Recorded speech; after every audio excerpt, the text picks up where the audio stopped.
I think the thing that we all need to remember throughout this is that clemency made me do this. I wanted to talk about like field amputation of limbs and cats and the internet and other things that we enjoy, and he made me do this. So let's all keep that in mind at 8 o'clock in the morning on your day off or right after you just worked a shift.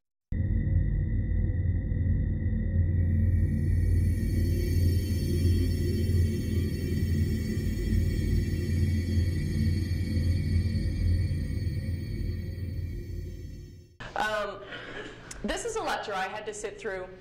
I was a medic. I'm still a medic. I just restarted for like the 8th time through the registry. And like taxes, I really hope they don't audit me. I had to sit through a lecture like this. I had to sit through it at 9 in the morning after I'd already worked all night. It was painful primarily because my service brought in a guy from a company who had never been in EMS, who was telling us things like how to answer the phone nicely and stuff that we really didn't care about. So I tried to keep this very EMS specific because there's some stuff for customer service that really doesn't matter for you because your industry is completely different from just about every other industry out there. You're what's called a zero-choice industry, meaning that people have no choice but to call you, which kind of changes the whole customer service angle a little bit. And we'll go into that a bit in a few minutes. But again, just remember, clemency made me do this. All right, so I actually, when I had to take this class, I was kind of peeved about the whole thing because I didn't like the term customer service. They're patients, they're not customers, right? It's different. I'm not at McDonald's, you can't have it your way, I'm not making you a burger.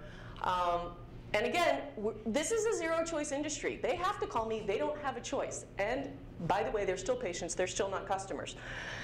Not to mention, if I'm trying to like save your life and there's somebody over my shoulder nagging, trying to tell me how to do my job, why do I have to be nice to this person, right? Well, here's the thing. They are patients, it's true, but they are also customers.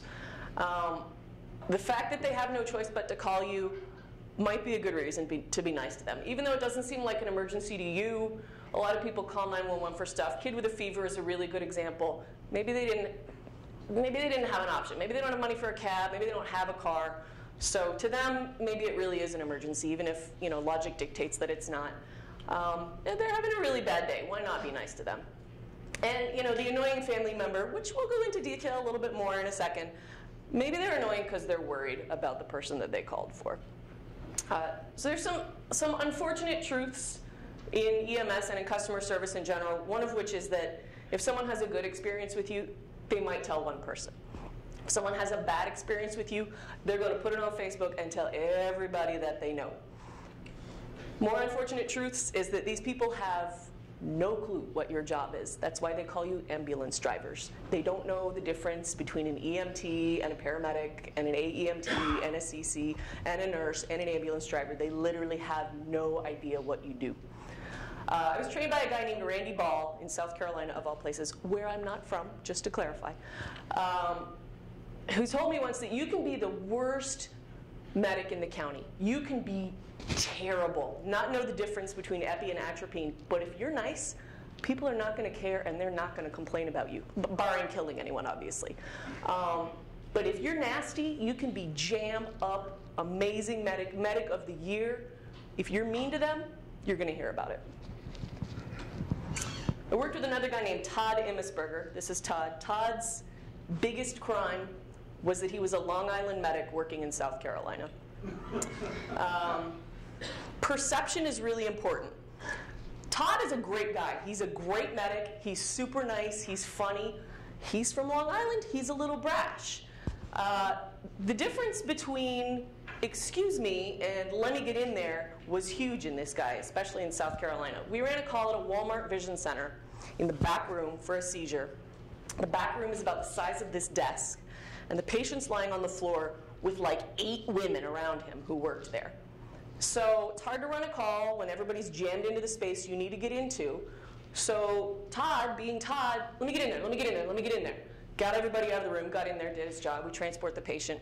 We get back to headquarters. Supervisor pulls me in the office and says, tell me about this call at Walmart. We ran a call at Walmart. What? Well, I got a complaint about Todd's attitude.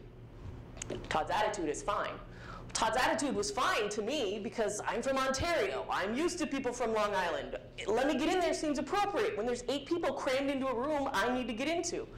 But perception is everything, and they perceived that as being rude. So keep in mind that something that may not trigger in your mind as inappropriate behavior may seem inappropriate to other people. All right, so an informal poll of a grand total of one of your supervisors of the most common complaint that they receive about you.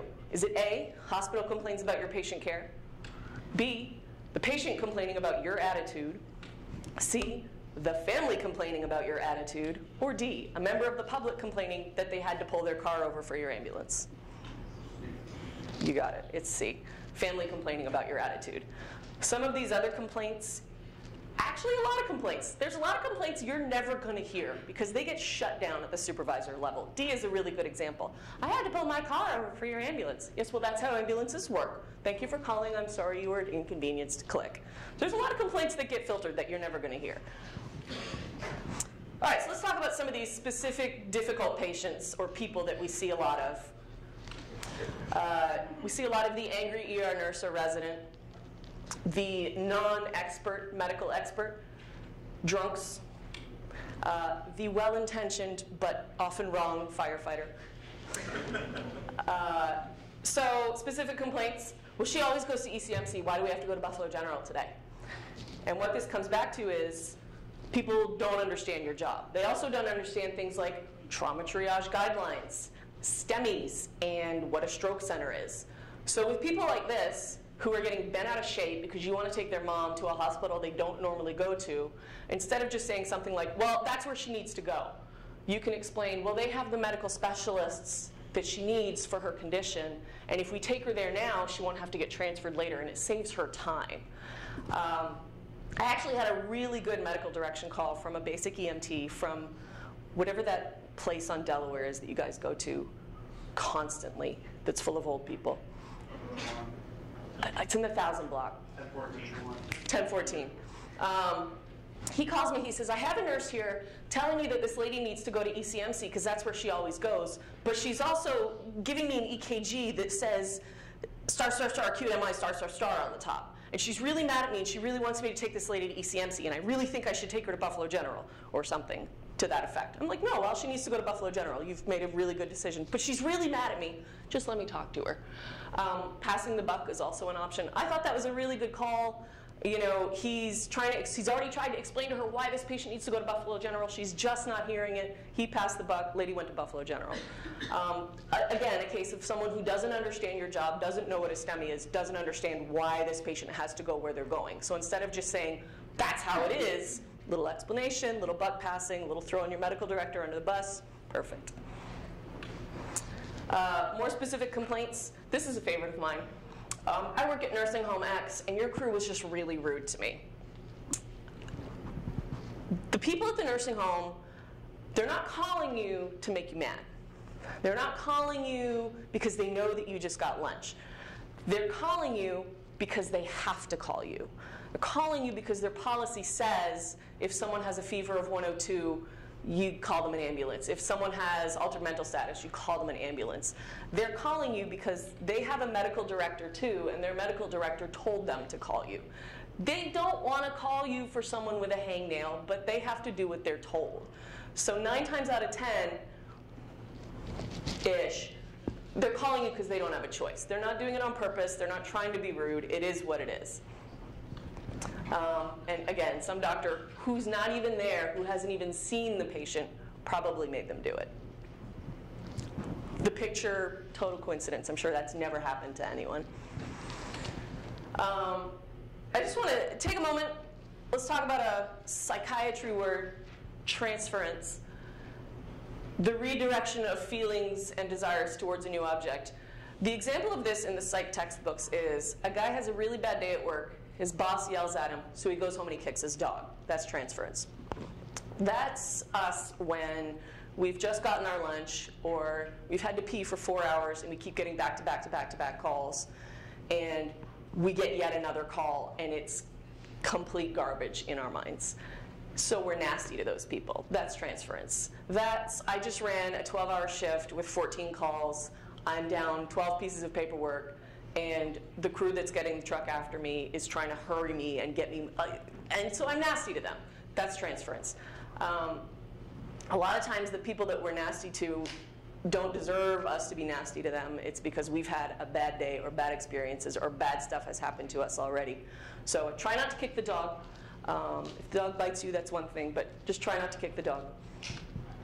All right, back to more specific complaints. Why are you just sitting there? Take him to the hospital. Again, people don't know what you do. They don't know that you're going to give this patient dextrose, they're going to get better, and then they can stay home and avoid a $1,000 bill at the ER. They don't understand that cardiac arrests are better worked in the house and not in an ambulance flying down the road. So again, instead of just saying, it's just how we do things, sometimes you can explain it to them in a way that makes sense and they get it. Well, you know, we're going to give him this medication, he'll wake up, he'll feel better, and then he can stay home and he doesn't have to go to the hospital. Oh, great, perfect. And sometimes they don't get it. Do your best to explain it. If it works, great. If it doesn't, well, that's life. That's your job. All right, non-expert medical experts. I'm a nurse, and I think you should whatever. Maybe they're a nurse, maybe they're an LPN, maybe they're a CNA. Let them have it a little bit. Don't let them tell you what to do. Don't let them run your call. But you can validate these people, validate their training, without compromising what you're doing. Giving them a job is a great task. Can you grab that pink box out of that bag for me? Can you move that bag for me? Can you just grab that stair chair for me? It's easier than arguing with them about what knowledge they think they have or what expertise they think they have in the call that you're trying to run. All right, more specific complaints. That ambulance honked their horn at me, and it scared me. File this under complaints you will probably not hear much of. Keep in mind, people suck at driving. They don't know they're supposed to pull to the right. But if you do all your stuff you're supposed to be doing, pass on the left, use your lights and sirens the way you're supposed to, you're never going to hear these complaints. Exception to the rule, just a friendly word of advice. Be careful who you tailgate on the 33 on your way to Gator for crew change, because it might be one of your medical directors. I'm just saying that's a possible thing that may or may not have happened to someone. And if I'm already going 70 with someone in the right lane beside me, I'm not speeding up anymore. The thing about driving is you're driving a rolling billboard with a very identifiable number on the side of it. If you're doing everything you're supposed to be doing, you're never going to hear this complaint.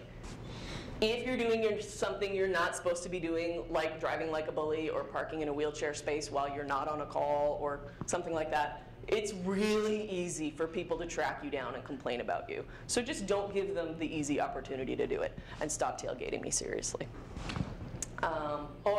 This was more for me than for you. Make sure you're not keyed up when you swear. More specific complaints. This is nurse so-and-so at ER so-and-so, and your crew was just really rude to me. So if you're busy, they're busy. They really would like to give you a room and get you out of there, but a lot of times they just don't have one. And part of the problem that I didn't really get until I started working in a hospital was the ER is busy a lot of times because the people upstairs haven't gotten rid of their patients yet. So it's like this great big rolling ball of crap that just affects everyone. So it's Friday night, it's busy, there's a million people coming in, there's no beds upstairs, so nobody's moving out of the ER. They have nowhere to put these patients, and God, EMS just keeps bringing me more patients. Well, yes, that's how it works, because people just keep calling 911. And they're kicking the dog too, right? They're busy, they have nowhere to put these patients, you just keep coming. It's not an excuse for them to be nasty to you, although that's how it generally works. We've all done it. But just try and keep that in the back of your mind. They would love to get you back in service. They just don't have anywhere to put your patient. And again, there are exceptions to everything I'm talking about here. So the angry nurse or resident, again, they will kick the dog just like you will kick the dog. If you're busy, they're busy. The resident being kind of a special case. These guys are possibly on their first day or month or year as a doctor. They don't have as much experience in the acute setting as you do in a lot of cases. And sometimes scared or nervous comes across as nasty. A lot of these people weren't even born yet when you started in EMS for some of you. just try and keep in the back of your mind that they are kicking the dog, they may be nervous, try and cut them a little slack. They may not know your protocols is the other thing too. If you get them on the radio looking for orders and they tell you to give a drug you don't have or get nasty with you because you didn't give a drug that's not on your formulary, they may just not know that you don't have that drug. And you can, kind of convey that information in a way that doesn't make anybody mad and that next time they won't do it. All right, the well-intentioned firefighter. I think we've all run that call. Backboards are a great example of this. BFD is still putting people on backboards.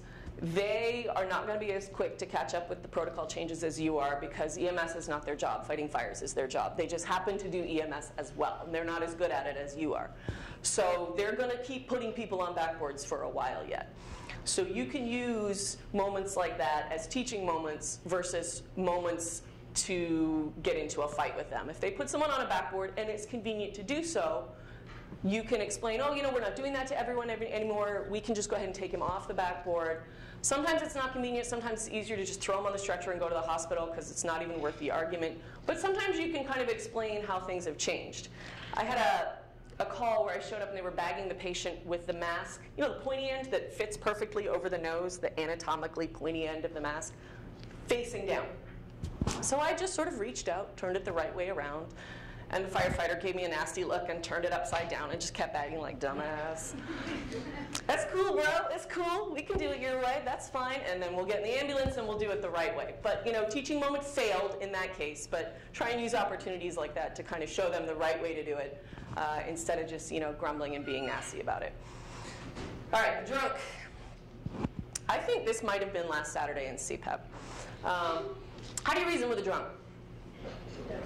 You don't. You can't reason with a drunk. You can't reason with a 3-year-old either. They're basically the same. You can't reason with an acutely psychotic schizophrenic. You cannot reason with these people. Don't waste your time. Firmly tell them how it's going to be. Life goes on. Someone, I wish I could remember who it was, in the triage hallway at ECMC with a lady on the stretcher wearing a C-collar, drunk, and she had, when they get the C-collar up like this, and they get their chin in it, and they start kind of chewing on it a little bit. This delightful EMT must have said 5 or 6 times while we were there, "Ma'am, please keep your C-collar on. Ma'am, please keep your C-collar on. Ma'am, please stop eating your C-collar." So calmly, so gently. It was so nice. She kept it on. She kept eating it, but she kept it on. So it was lovely. Social media. Everyone has a phone now, right? Remember that thing about if you do something right, they're going to tell one person. If you do something wrong, they're going to tell 10 people. They're not only going to tell 10 people, they're going to put it on YouTube. And 4, 7, and 2 are going to pick it up, and they're going to put it on the news. I have a couple of videos that maybe I can actually show this time since we have an internet connection. Whoops. So this first one is from Philadelphia.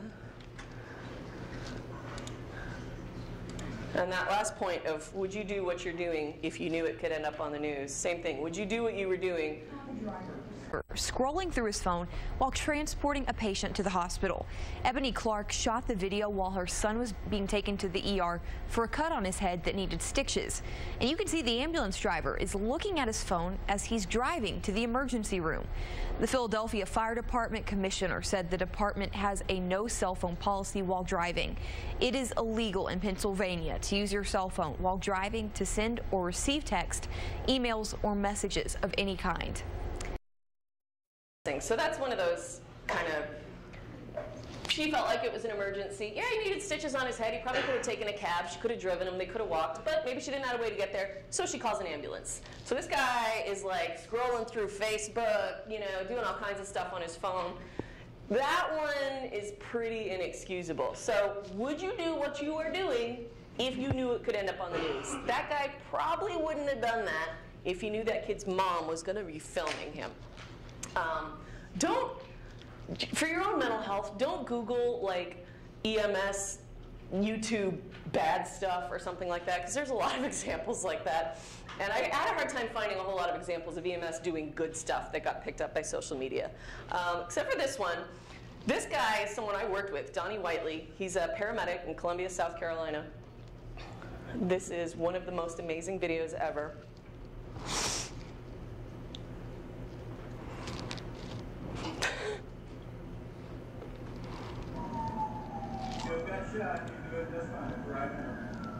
I'm all right, y'all.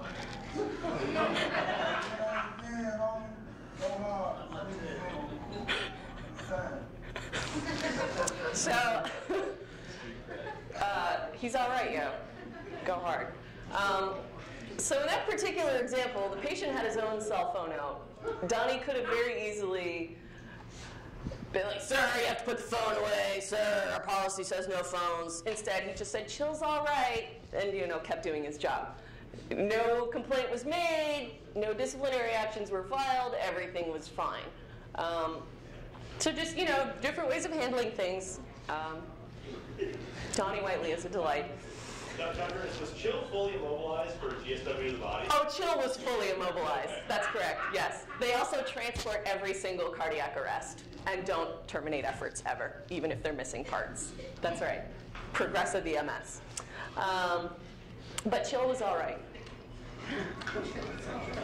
All right, so if you were asleep throughout this whole thing, if you were so angry that you hear during the day that you just, everything went in one ear and out the other, if the only thing you noticed were the internet memes, try and remember just these 4 things. This is from a guy named Alan Brunicini, who's a chief at Phoenix Fire. He travels around the country doing presentations like this because he's insane. The number 1 priority of your job is to deliver the best possible customer service to your customers.